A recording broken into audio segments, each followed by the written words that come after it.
Okay, finally, my stream's back. Okay, so I found this video about the car mission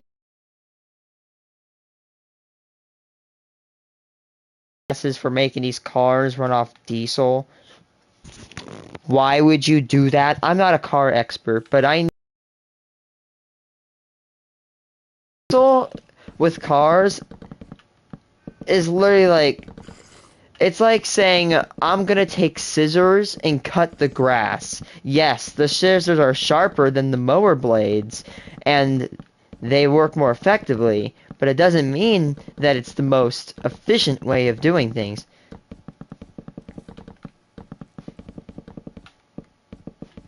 That's like putting a scope on a shotgun. Yes, you can see farther, but it's not practical. Diesel is way more expensive than gas. It is way more powerful. Thus, it should be conserved. Not when I say conserve, I'm not saying, oh, you should have to pay $1 billion for it, or it should be for the rich. Or no, I'm saying I don't think there should be a law that makes you where you have to buy diesel for heavy equipment. I think it's just more worth mowers, semis. I don't mean mowers. I'm talking like industrial, agricultural equipment and industrial equipment like diesel generators, semis, heavy-duty mowers, agricultural equipment, and more. Not in a stupid-ass little car.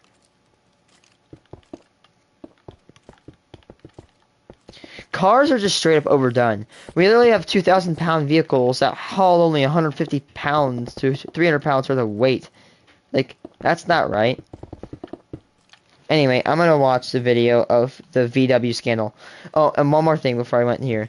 I actually made a calculation because I live near a town known as Bloomington, and there was this plot full of cars. And my dad told me, he's like, those cars were failed, and they're from a company called Volkswagen, and that's when I knew. Those cars, there were like at least thousands of cars. I made a calculation, and if I'm not wrong, the plot could fit about 25-ish thousand cars. It made like 26, but I'm being kind. I'm saying 26,000 or 25,000. That's a lot of cars. Oh, anyway, let's do this. This is also called Dieselgate or something. YouTube, asking whether I've leased or owned a diesel car recently.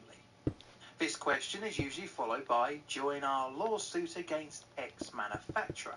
Of course, this hasn't affected me because I drive a god-tier Honda Insight, and those Japanese engineers at Honda can do no wrong.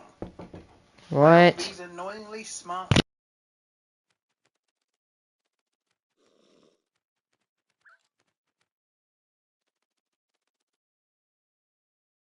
Join our lawsuit against X manufacturer. Well, these annoyingly smartly dressed lawyer-type individuals in the videos got me interested in delving into why I get bombarded with these adverts. It is May 2014, and the International Council on Clean Transportation is conducting emissions tests on a number of German manufacturer vehicles. The non-profit is running some pretty average real-world tests. Emissions rules are far stricter in the USA rather than the EU, and the ICCT Seriously? to see the results of The United States is more strict on emissions? That's actually somewhat surprising. Demonstrate the improved emissions to the Europeans. At the time, there were pretty big discrepancies between cars sold in the two markets, even though they were apparently identical models. They knew what the official tailpipe emissions were. Their test vehicles had just been certified at the California Air Resources Board facility, and they were shown to meet the state's strict rules. But real-world tests would show how the vehicles reacted driving out on the open road. The team used 3 vehicles, a VW Passat, VW Jetta, and a BMW X5. The Passat was of exceptional interest to the team, as it was the most modern, with a newer selective catalytic reduction system. As such, the team of 2 professors and 2 students... Yeah, this controversy was a shit show. A long test drive from Los Angeles to Seattle and back, roughly 2,000 miles in total. Upon returning to their lab, the team found something very off. The emissions far exceeded legal limits, set by both European and US standards, 20 times the NOx levels set on a dyno during the California Air Resource Board certification. A similar result came from the Jetta. Surely there was an issue with the portable tailpipe emissions equipment, researchers must have thought. But strangely, BMW's results were within the expected real-world range. The equipment had to be correct. What the researchers didn't know was that they had stumbled upon one of the biggest cases of fraud in automotive history. The results from this perfectly innocent test This would was a rock shit a show. whole industry, cost Volkswagen Group billions of dollars, pollute the air we breathe, and still be ongoing to this very day to remedy. Yeah, they have to take apart all those cars. My name is John. Difficult series.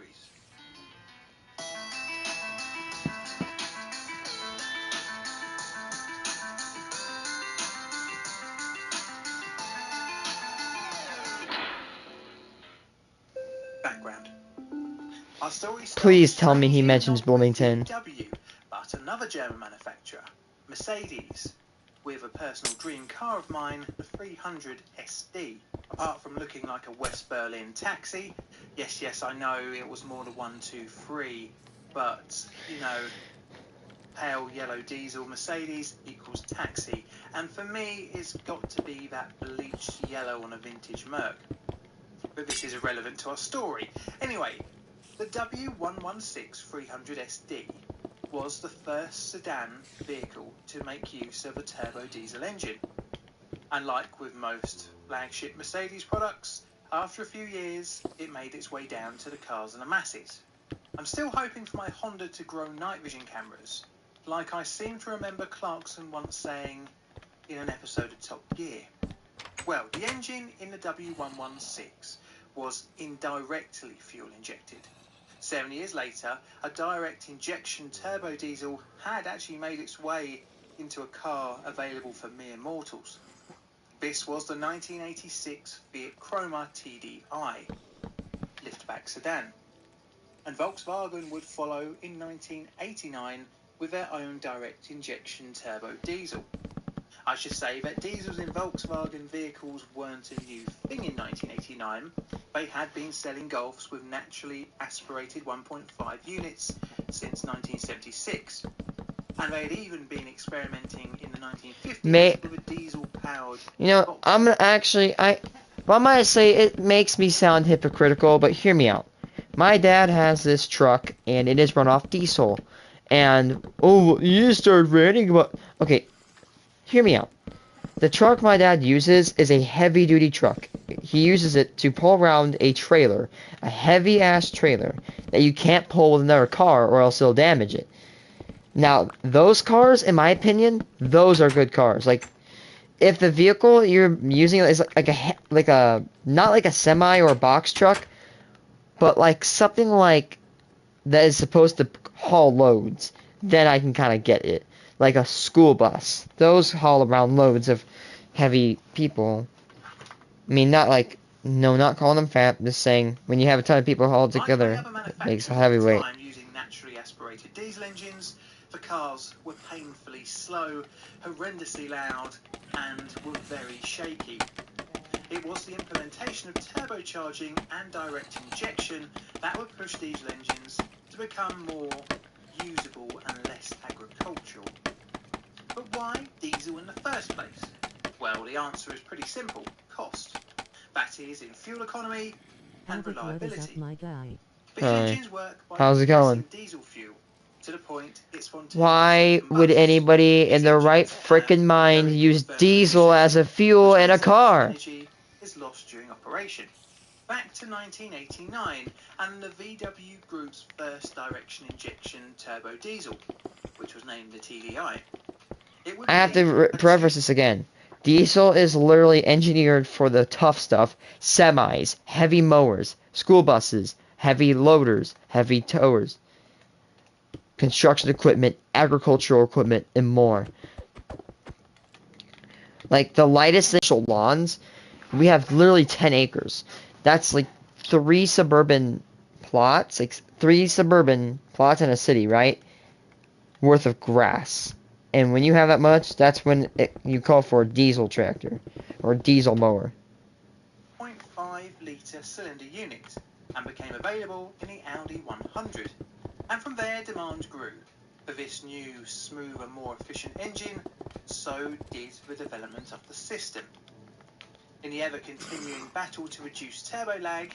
I don't know if I sound dumb. It's just, I feel like, in my opinion, I don't think diesel should be used as a fuel in cars. Common rail systems help increase pressure... It's not right. Which allows injectors to greatly improve the vaporization of fuel, which makes combining of atmospheric oxygen easier, thus creating a better burn.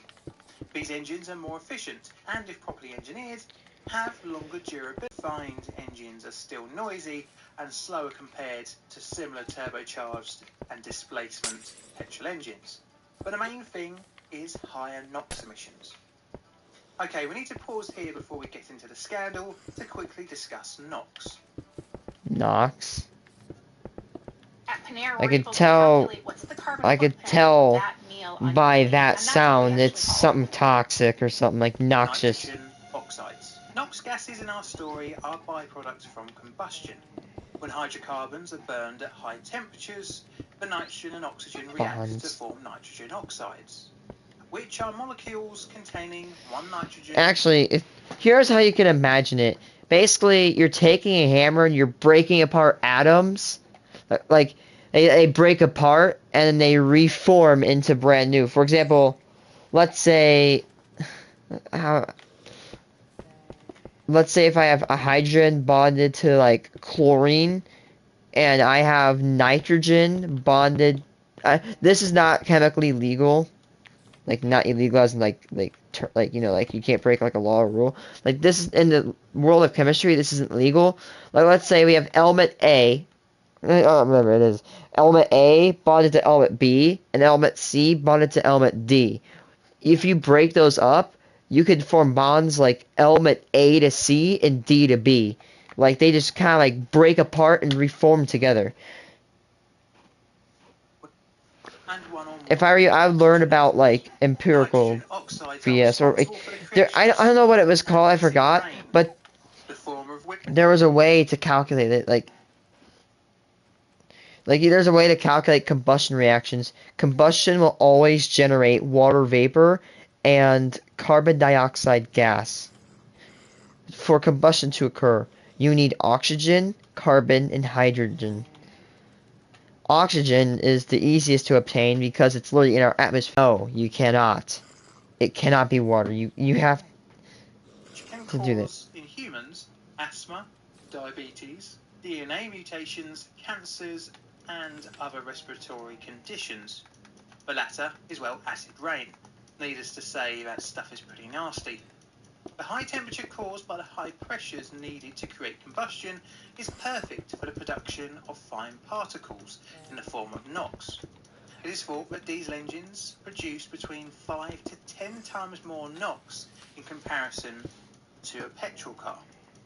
Obviously, most manufacturers don't care about this unless there are rules and financial penalties to encourage reductions of certain particulates. And this was the case for the USA. The country's emissions and pollution laws go way back to the air pollution. Yeah, you don't want to screw with California when it comes to the EPA stuff. If you ever come over to my country, anybody goes, you do not want to mess with the EPA. Air quality standards. Thanks. The EPA, and especially in California, is super restrictive. By the way, I know you're here. I'm just saying hi. Thanks for watching. The EPA restricts it, and actually in California, it's not legal anymore to build gas stations. They're no longer building gas stations. They're trying to move more towards a greener earth. California is kind of odd.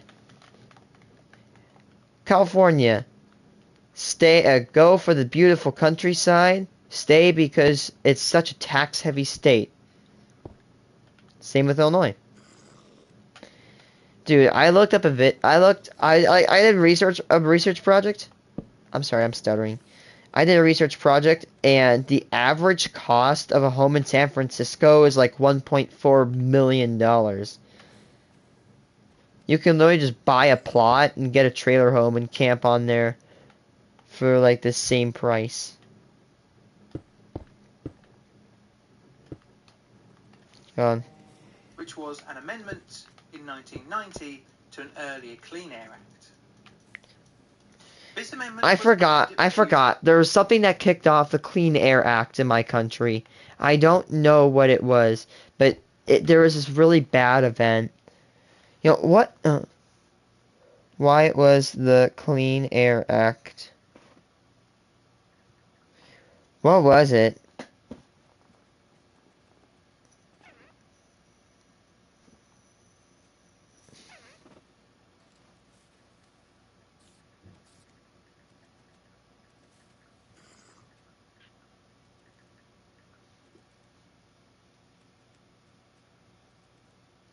No, it was just a smog.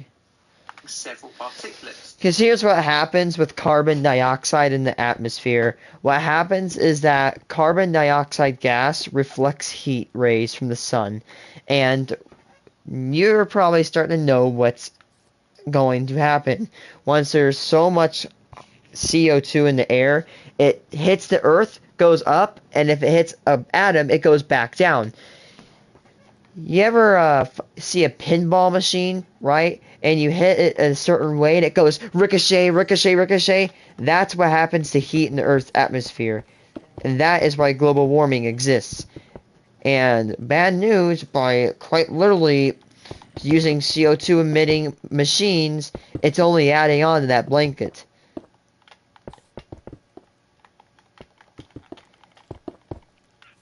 Thus making the world in hope hotter. of addressing acid rain, ozone depletion, as well as And ozone's extremely important. Without ozone, we cannot survive on this earth. Became stricter. One such change was in 1999, and Tier 1's replacement with Tier 2 rules, which reduced the NOx limit from 1.0 grams a mile to 0.07 grams per mile. Tier 2 standards will be phased in between 2004 and 2009 to allow manufacturers to adapt, and this brings Volkswagen back into the picture. VW's new clean diesel. During this phase-in period, Volkswagen ceased selling its diesel-powered passenger cars in the USA in 2007. The company announced that this hold was whilst they got hold of new compliant technology, but they will be back soon in the market. A year after the start of the phase-in, Volkswagen had looked into striking a deal with Mercedes in 2005 to license their BlueTech system. BlueTech uses a selective catalytic reduction system.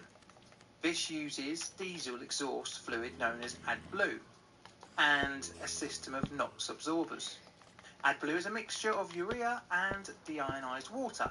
It is injected into the exhaust fluid known as AdBlue and a system of NOx absorbers. AdBlue is a mixture of urea and deionized water. It is injected into the exhaust supplied from a separate tank. I think there was a controversy in our government where they literally hiked the price of diesel emission fluid, and you need that to make it not toxic, and truckers were getting pissed because of it. God. And we had that other time earlier in the year where there was literally an entire whole ass protest at the border of United States and Canada or something because they wouldn't let stuff in. No kidding. Because it is so hot in the tailpipe, the AdBlue decomposes to ammonia. This then reacts with the NOx, reducing it to oxygen and hydrogen. These are then exhausted to the atmosphere. The system, although rather clever, does have a number of drawbacks. That is, weight from the extra fluid and extra cost of having to buy the AdBlue, as well as generally the system being more complex. However, complications with branding of the system on Volkswagen vehicles resulted in Daimler AG and Volkswagen terminating their agreement. Now faced with no system, VW sought out to build an in-house NOx reduction system. The company looked to lean NOx trap technology, which was, of all things, most importantly, cheaper than the BlueTech system. So it's just gonna trap it and keep it there. That doesn't sound like a good idea. To a conventional catalytic converter. but its media inside the converter captures the particulates. Once it is full, the system is purged by injecting fuel into the filter, which then burns off the NOx as hydrogen and water. The system was promoted as a wondrous new technical marvel of low emissions, high economy, as well as great low-end torque and sprightly performance. What's not to like? With 39 US mpg on the highway, in comparison 30 to what? 2,000 mpg on the highway, I'm sorry, high repeat that. economy, as well as great low-end torque and sprightly performance. What's not to like? With 39 US 39 miles. I don't know if that's good. My car has 22 miles per gallon. I'm assuming that's ass. I have an Equinox. 39 miles a gallon. Not bad. So you realize that diesel is like 2 times more expensive than gasoline. Dude, remember the days, or not really 2 times, but like a gas is like 130 and a diesel was like 210. G on the highway, in comparison to the 2010 Honda Insight's 40 miles per gallon, it hardly seems worth messing around with the newfangled hybrid systems over just 1 mile per gallon. Volkswagen went hard on the clean diesel thing, making the company the major player in the US diesel engine market, even earning green car subsidies and tax exemptions for its earth-friendly cars. When tested, the cars fell below the Tier 2 maximum threshold for NOx particles. They had apparently made the perfect balance. But VW's magical lean NOx trap technology was more smoke and mirrors than amazement of modern technology. The company had actually failed to meet the emissions regulations for their engine technology, but rather than admit defeat, management for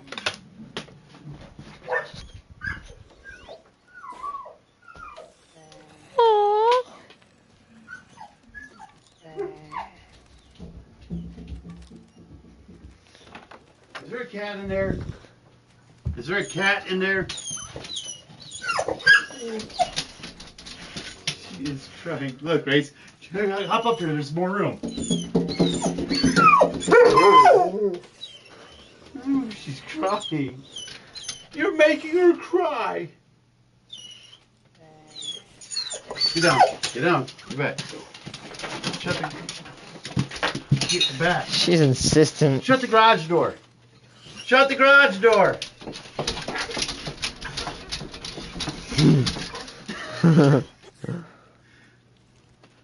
Thanks.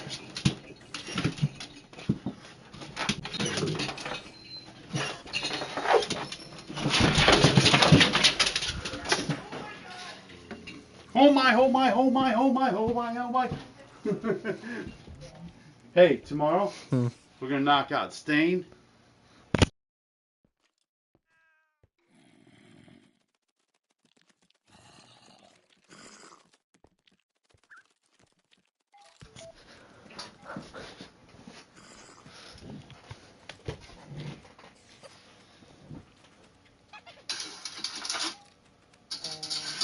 Is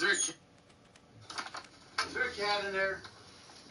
Is there a cat in there?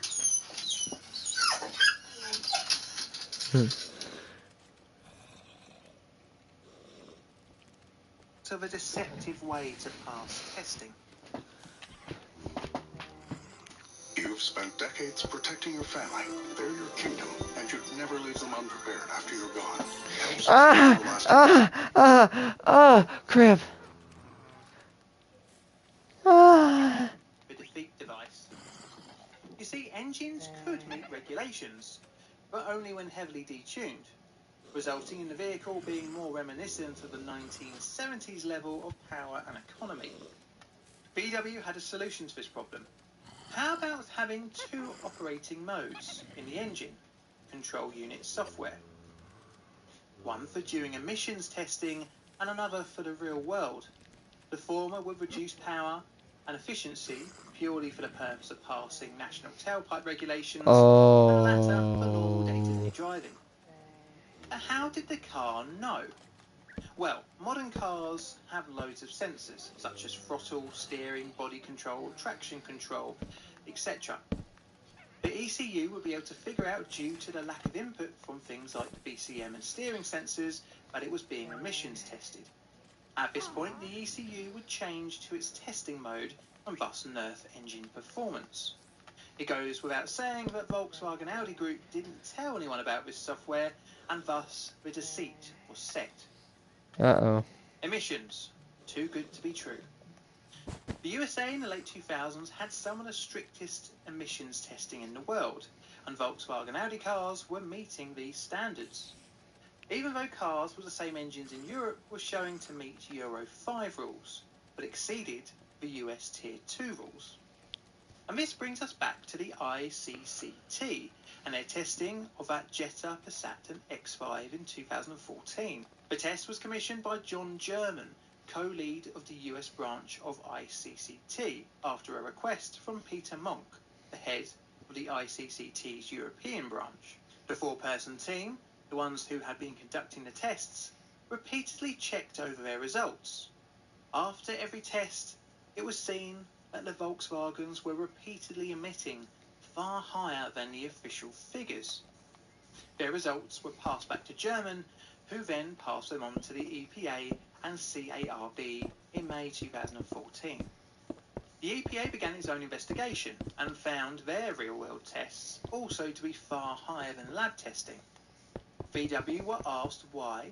Their initial responses was to put blame on isolated technical glitches. Over the coming months, the CARB and EPA continued to question VW management, but the company was now just digging its own grave. The EPA were also doing their own investigations behind VW's back.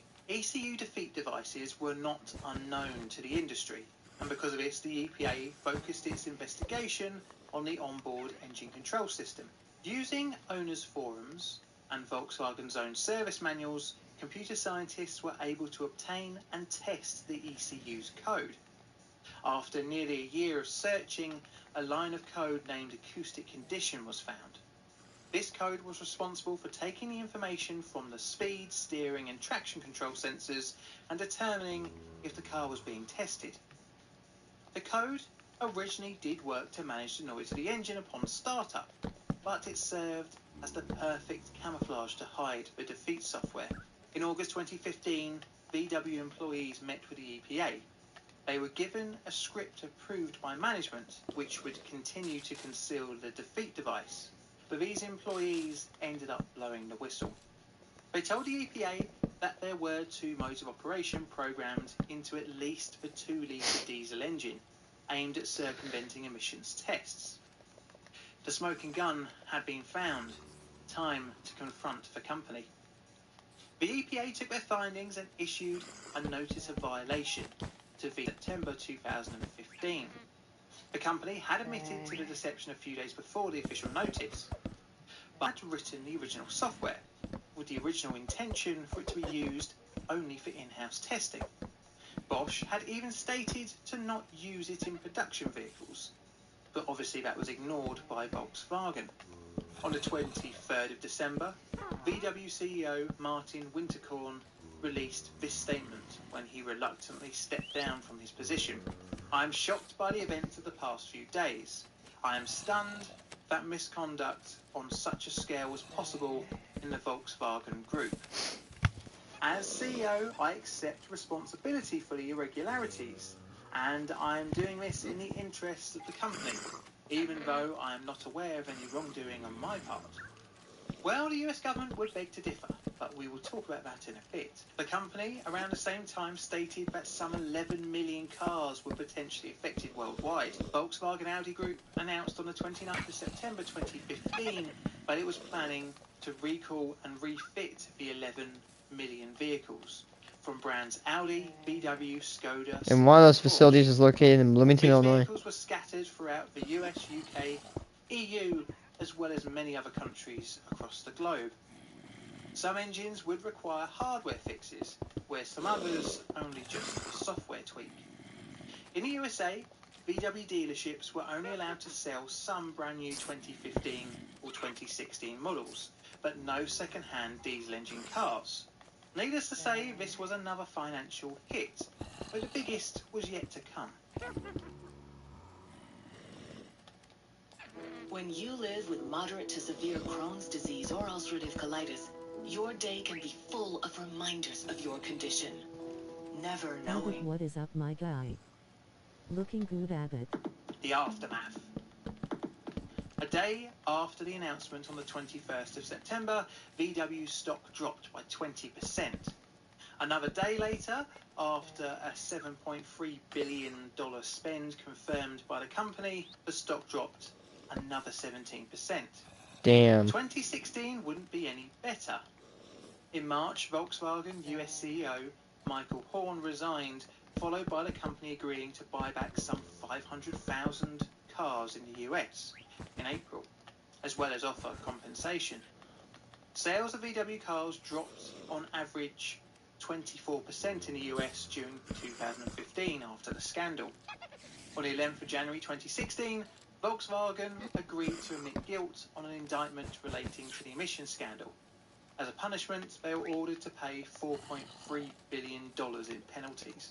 6 executives were Damn, that's a charged lot with of fraud at money. the same time. Well, you know, I said the US government would have something to say about the now ex-CEO Martin Winterkorn's involvement. He'd been indicted in May 2018 on multiple cases of wire fraud and conspiracy to violate the Clean Air Act. However, he hasn't yet faced those charges, due to not going to the USA after his indictment. But in his native Germany, there would also be a criminal case against him. Martin Winterkorn was charged along with 4 other top VW bosses, but as of writing this script, the trial has been postponed due to the ex-CEO's poor health and the global pandemic. It does make you wonder if the 74-year-old will ever see his day in court. Even now, however, Winterkorn denies any knowledge. The execs still residing in Germany will unlikely see a US court, unless they willingly go, as Germany will only extradite its citizens to other EU countries or international courts. But there are a couple behind bars due to the scandal. Engineer James Lang and compliance officer Oliver Schmidt were sentenced to prison time in the US. The scandal cost the company roughly $29 billion. Damn. Public opinion hardly seems damaged, as in 2018 they sold over 10 million cars, a company record. Since the scandal, VW has pivoted away from diesel towards hybrid and electric technology. Many Volkswagen and Audi Group cars, if not electric, have small turbocharged petrol engines, like the Skoda Octavia with its 1.4 turbo petrol, a car that used to be a very well-known sight as diesel-powered taxis outside London. I can actually admit that many a time I've crawled out of one of them on a Friday night. It is estimated that between 60 and 100 excess deaths are linked to the VW scandal alone, but they turned out to be not the only manufacturer dodging emissions regulations. Several other manufacturers have been found to be fudging the MPG figures, CO2 and NOx emissions of their vehicles. This hints at an industry-wide issue, which may one day become